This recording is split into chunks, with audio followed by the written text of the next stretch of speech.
Добрый вечер. В прямом эфире новости 24 в студии Лейла Цурова. И вот главные темы выпуска. Диалог власти и бизнеса на территории Олимпийского кластера. Ингушетия примет участие в Международном инвестиционном форуме в Сочи. Вокзал для всех. Этапы строительства значимого объекта.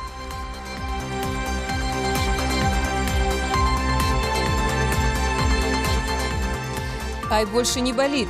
Первый медицинский детский центр работает в полную силу.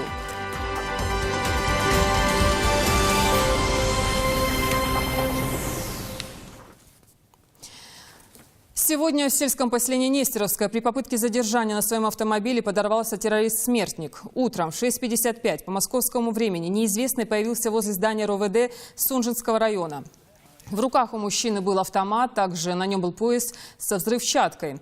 Сотрудники полиции сработали оперативно и задержали неизвестного мужчину. С него немедленно сняли пояс смертника. Задержанный, которым оказался житель Чеченской республики Мачукаев Саламбек, рассказал, на какой машине его довезли до РОВД и с какой целью он сюда прибыл.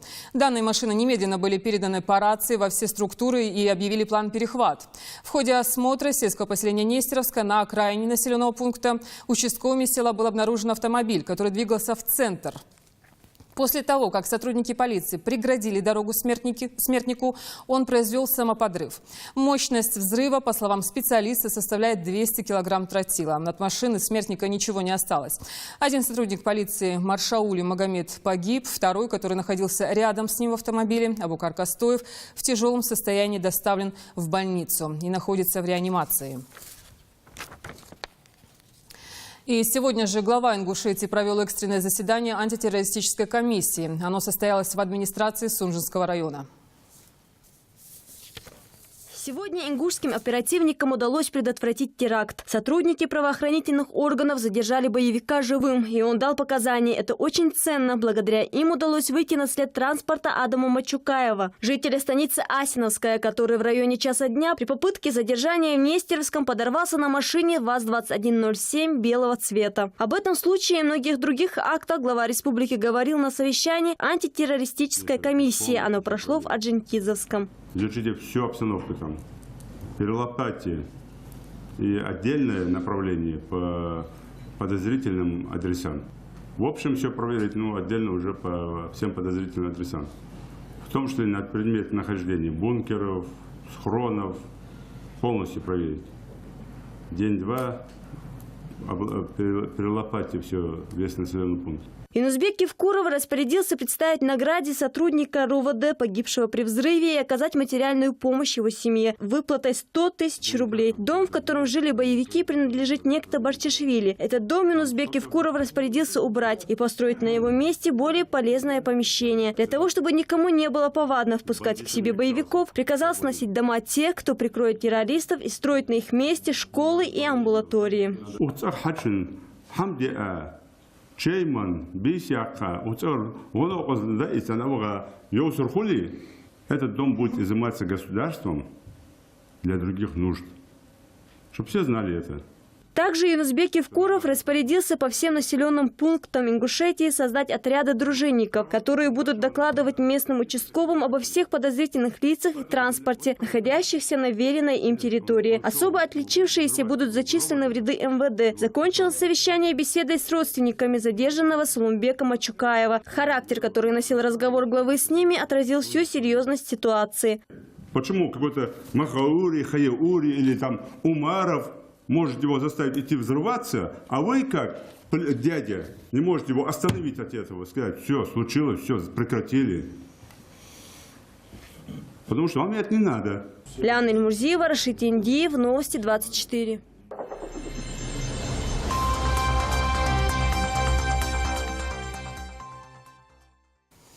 Магомед Татриев избран председателем Народного собрания Ингушетии. Об этом стало известно на очередном заседании народных избранников региона. Кресло спикера парламента стало вакантным 9 сентября 2013 года после назначения Мухарбека Дедигова членом Совета Федерации. В своем выступлении Мухарбек Дедигов отметил, что теперь Совет Федерации и Народное собрание будут работать в еще более тесном контакте. Он также поблагодарил коллег за совместную работу и обещал еще больше работать на благо республики. И решение назначить Магомеда Татриева спикером парламента было принято единодушно. Должность вице-спикера по их же решению сегодня занял Мухарбек Дикажев. Глава республики выразил уверенность, что парламент во главе с новым спикером и дальше продолжит работу по развитию региона. По его мнению, хороший результат возможен только при тесном взаимодействии исполнительной и законодательной власти. Инузбек Евкуров также предложил депутатам рассмотреть на очередном заседании кандидатуру Абубакара Мальсагова на должность председателя правительства Ингушетии. Я делегировал Мухарбека Ильясовича в Федеральное собрание, Совет Федерации Федерального собрания России, для того, чтобы он там решал наши задачи. И, пользуясь случаем, конечно, мне хочется сказать за вот ту работу, которую провели здесь, за этот период, что Мухарбек Ильясович был руководитель парламента, налажена большая работа. В республике сделано очень много позитивного. И воочию это все и наглядно это видно. Но предстоит еще больше сделать. Это первое, то, что достижения, которые руководство республики достигло, это процессы стабилизации, безопасности в нашей республике. Конечно, этот вопрос был всегда номер один. Я искренне хотел бы вас всех поблагодарить, нам всем. Я хотел бы пожелать удачи и успехов во благо нашей республики, нашего народа. Я постараюсь с помощью вас, коллеги, оправдать доверие и в целом, значит, руководству республики, чтобы у нас было, как сказал Инузбек Баймадгариевич, полное согласие и взаимопонимание между органом исполнительной власти и законодательной власти.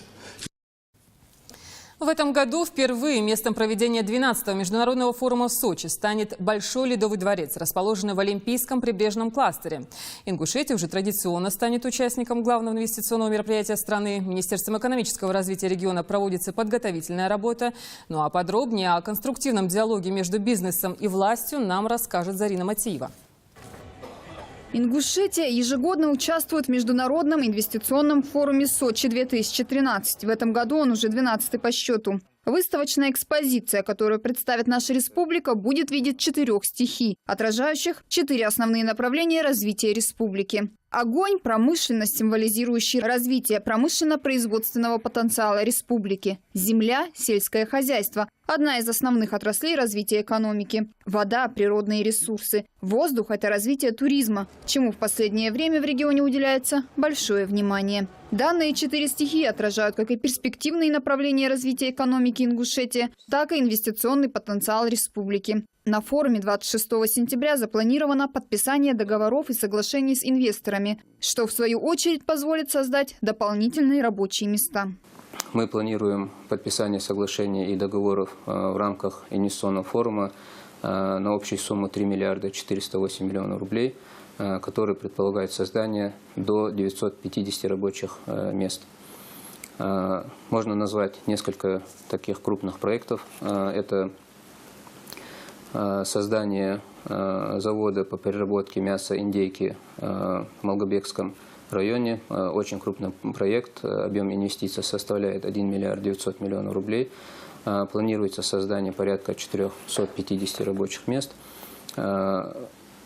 Также планируется подписание соглашения для такого важного инвестиционного проекта, как развитие интенсивных садов в Республике Ингушетия по итальянским технологиям. Основной идеей форума Сочи-2013, конечно, привлечение инвесторов. Помимо этого является также важным повышение рейтинга республики. Зарина Матиева, Тимур Карахоев. Новости 24. Продолжается строительство автовокзала при въезде в город Магаз. Возведение официального места встречи – процесс ожидаемый для каждого жителя Ингушетии. О проводимой работе в материале Мадины Албагачиевой. В Ингушетии завершается строительство самого современного автовокзала на Северном Кавказе. Он представляет собой 5-этажное здание, которое в настоящее время полностью отстроено. Сейчас ведутся отделочные работы. Сам автовокзал будет занимать 1 и 2 этажи. Остальные планируется сдать под офисные помещения. Здание будет оснащено самым современным оборудованием для удобства пользователей. Также в здании предусмотрены медпункт, комнаты отдыха, кафе. В общем, все то, что позволит пассажирам и водителям чувствовать себя комфортно. Строительство объекта началось в 2012 году. а уже в следующем планируется сдать вокзал в эксплуатацию. Строительные работы ведутся за счет средств фирмы «Корса Сочи». Ну, это автостанция международная. Такой автостанции в таких масштабах в ближайшие регионы не строится. Здесь планируется за границей ездить в Турцию, Болгарию, Грузию, Азербайджан и так далее. Пропускная способность автовокзала 600 человек. Также имеются 12 постов для посадки, автостоянка на 100 машин. Это впечатляет. Равных такому вокзалу нет не то что в республике, но и в близлежащих регионах. Автоматические двери, система видеонаблюдения, на входе металлоискатели, а снаружи красивое освещение, ландшафтный дизайн. Автовокзал призван отвечать всем требованиям комфорта и безопасности. Мадина Албагачиева, Илес Дасхоев. Новости 24. Республиканская детская поликлиника Ингушетии открылась в апреле текущего года. Современное оборудование и человеческий фактор – визитная карточка любого лечебного учреждения, особенно если речь идет о ребенке. Как обстоят дела в первом подобном медицинском центре у нас в республике, узнавала Фатима Кариева. Детская поликлиника работает уже 6 месяцев. Специализированное медицинское учреждение оснащено современным оборудованием, приобретенным в рамках программы модернизации здравоохранения. Раньше поликлиника располагалась в приспособленном помещении, а теперь это новое трехэтажное здание, просторные светлые кабинеты и коридоры, где есть все необходимое для ухода за ребенком. Открытие такого рода учреждения стало хорошим подарком не только для родителей, но и детей. Дина Евлоева, главный врач поликлиники, рассказывает о том, как идет работа по обследованию маленьких жителей республики. Врач, да и весь наш коллектив, все доктора, весь медперсонал ставит главной задачей качественное обслуживание, прием и качественное проведение лечебно-профилактического процесса наших маленьких пациентов. Это самой большой является приоритетной задачей для нашего коллектива. К этому мы и стремимся. Но для этого нам есть некоторые моменты, которые нам нужно улучшать. И я думаю, что у нас это все впереди. Открытие в республике нового детского лечебного учреждения ждали давно, потому что для обследования детей приходилось выезжать за пределы региона. В старой поликлинике для полноценной проверки здоровья не хватало не только места, но и специалистов. В новой же работают молодые врачи, которые, судя по отзывам, отлично справляются со своими обязанностями. Сегодня я пришла к стоматологу. Мальчик у меня здесь зубы лечит. Медперсонал нас устраивает. Обслуживание хорошее. Дали Катиева работает здесь врачом-педиатром. Она признается, что работа с маленькими пациентами хоть и интересная, но кропотливая и требует бережного отношения. В поликлинике мы проводим комплексное обследование детей до года и до 17 лет. В комплекс обследования детей входит осмотр педиатра, а также консультации узких специалистов. По их возможностям мы оказываем комплексное и целенаправленное обследование детей.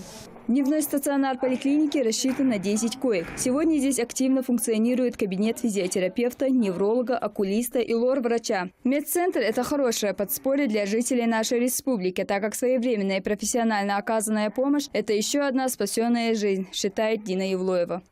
Я могу сказать, что не выезжая за пределы республики, наши дети смогут получить высококвалифицированную помощь в нашей поликлинике. Есть, конечно, некоторые моменты, которые мы не располагаем, есть некоторое оборудование, которое мы пока не располагаем. Но в основном исследования, обследования у нас проводятся. Что касается узких специалистов и амбулаторных, и инструментальных исследований. Одновременно в поликлинике ведется работа по повышению квалификации медперсонала. Молодые специалисты выезжают в ведущие медицинские центры России для усовершенствования профессиональных навыков. Благодаря этому улучшается качество обслуживания маленьких пациентов республики. Фатима Кариева, Рамзан Миржоев, Новости 24.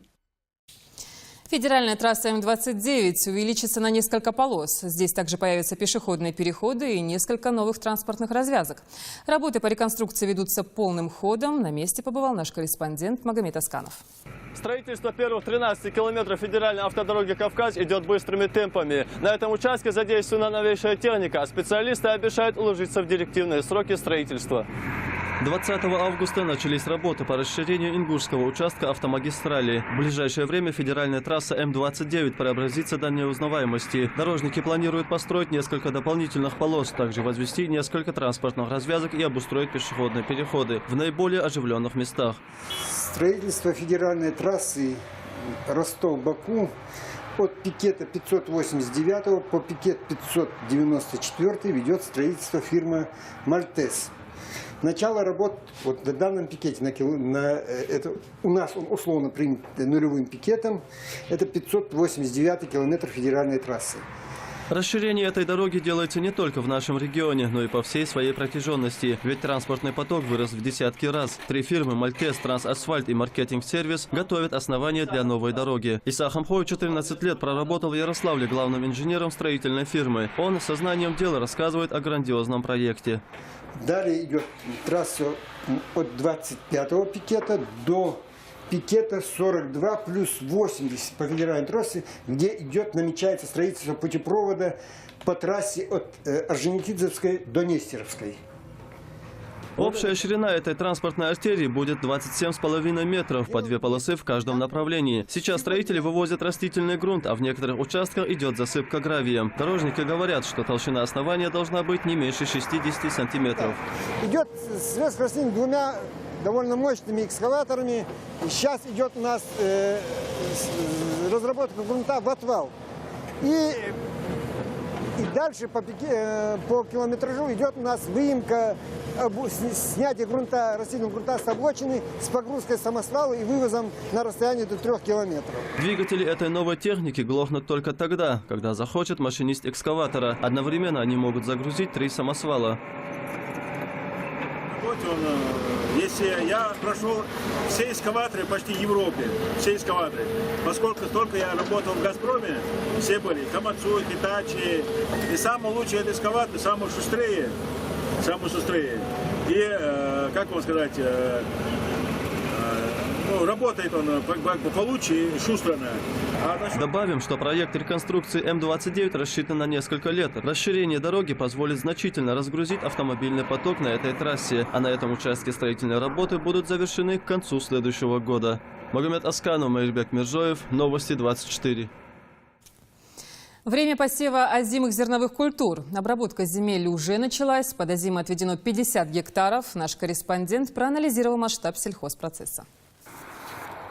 На полях Кантышева и Далакова полным ходом идет обработка земель под посев зерновых культур. Здесь работает бригада фермера со стажем Магомеда Арчакова. Он знает, как с помощью небольшого количества людей и немногочисленной техники собрать хороший урожай. Как и крестьянское фермерское хозяйство Арчаков, так и еще 10 частных фермерств объединено в одном кантышевском кооперативе, которые не только успешно сотрудничают, но и помогают друг другу в случае необходимости.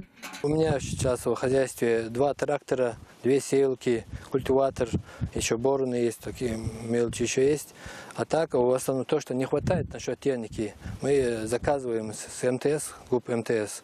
И они нам очень даже хорошо помогают во всем, и мне, и всем фермерам. Они хорошую помощь оказывают. У Магомеда Арчакова около 115 гектаров земли. Из них 50 гектаров отведено под посев озимых и остальное под кукурузу и картофель. Урожай кукурузы в этом году в его хозяйстве составил более 200 центнеров. В следующем производитель ожидает такой же хороший результат. Собранный урожай фермер реализовывает в Ингушетии и даже вывозит в соседние республики. Если взять Кантышева и Далакова, у нас в этом году посеяно около 4000 гектаров кукурузы. Практически эту кукурузу можно обеспечить всю республику.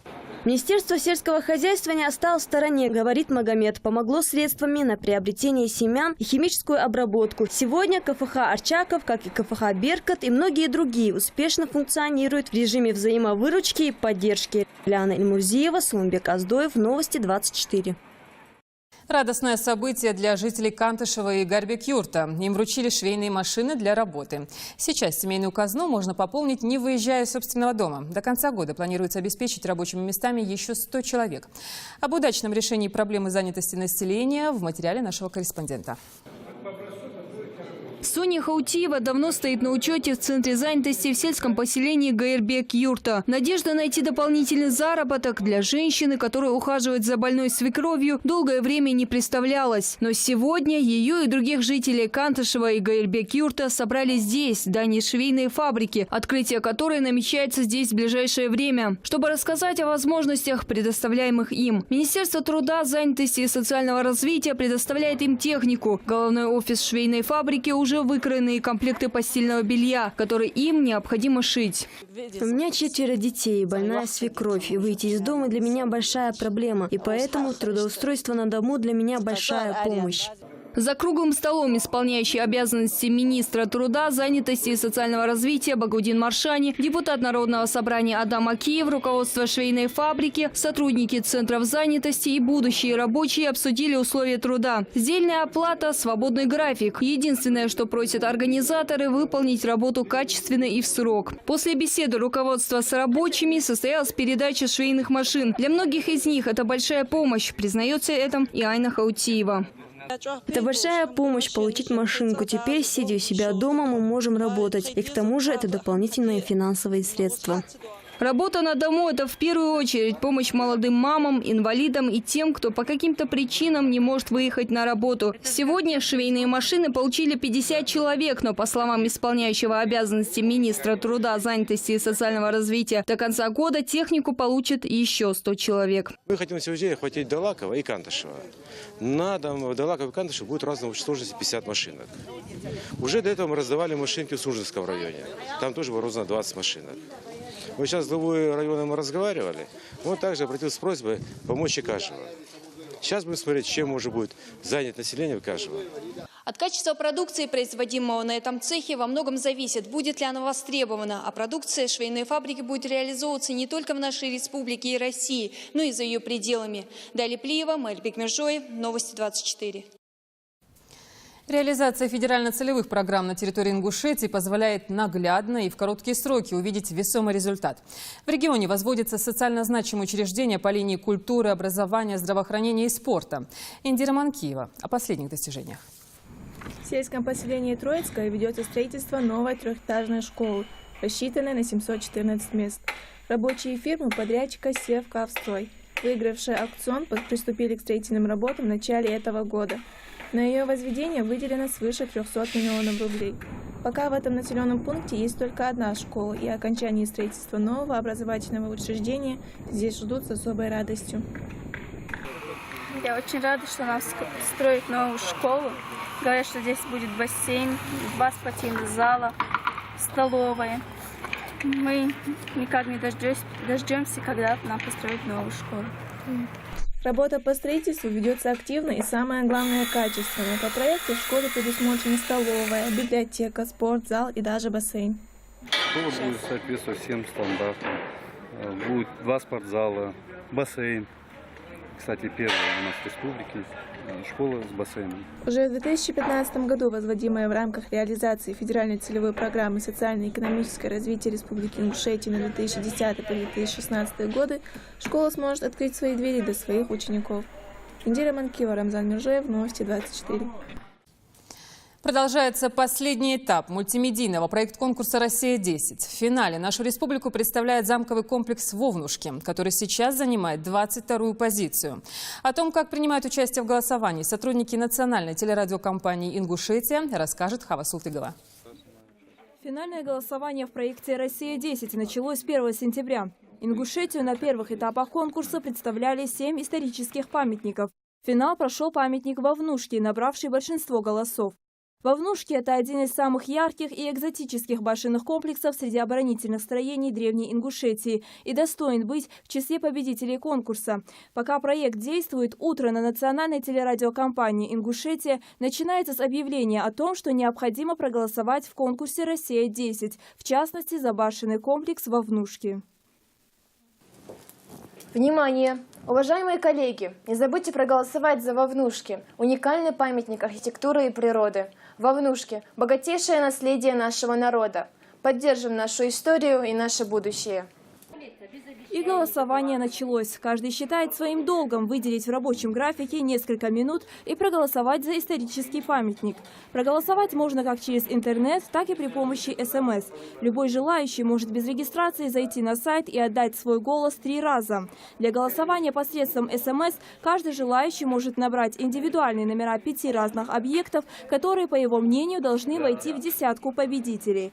Количество СМС ограничено. Одно сообщение за весь ход финала. На данный момент Вовнушки занимает 22-ю строчку. Вовнушки – один из самых ярких и экзотических башенных комплексов Горной Ингушетии. В 2008 году Вовнушки стал финалистом конкурсного проекта «7 чудес России». Работники телерадиокомпании «Ингушетия» активно голосуют, поддерживают свою историю и свое будущее. Хочется призвать жителей республики также принять активное участие. 10 объектов, набравшие наибольшее количество голосов, будут воссозданы в миниатюре в подмосковном парке «Россия» и станут новыми символами России. Будем надеяться, что путем нашего активного голосования воссозданная миниатюра Вовнушек будет радовать гостей парка. Хава Султыгова, Ильяс Дасхоев, Новости 24. Таким был понедельник. Спасибо за внимание и спокойной ночи.